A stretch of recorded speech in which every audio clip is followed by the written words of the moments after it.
Hi, good morning. எல்லாம் எப்படி இருக்கீங்க? நல்லா இருக்கீங்க நம்புகிறேன். இந்த பைபிளில் சங்கீதம் 21 அதில் 2வது வசனத்தில் சொல்லியிருக்கு, கடவுள் என்ன பண்ணுறாராம், நம்மளுடைய மன விருப்பத்தை செஞ்சுறார். நம்முடைய மன விருப்பத்தின்படியெல்லாம் செய்கிறார். அதுக்கு அடுத்த வாக்கியமும் சொல்லுது, நம்மளுடைய உதடுகளுடைய விண்ணப்பத்தை கேட்கிறார், ஜெபத்தை கேட்கிறார். நம் வேண்டிக் கொள்கிறத கடவுள் கேட்கிறாராம்.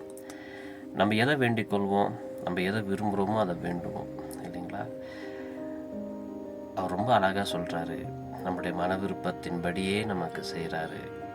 காரணம் என்னென்னா, நம்மளுடைய ஜெபத்தை, நம்மளுடைய விண்ணப்பத்தை, நம்முடைய வேண்டுதல்களை கடவுள் கவனிக்கிறார், கேட்கிறார். நம்முடைய மன விருப்பத்தின்படி செய்கிறார். நம்ம குடும்பத்தை ஆசீர்வதிக்கிறார், உங்கள் வேலைகளை ஆசீர்வதிக்கிறார்.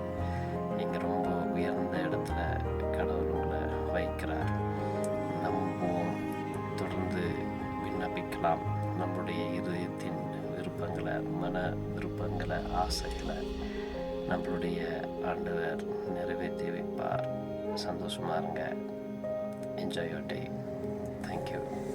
Bye-bye.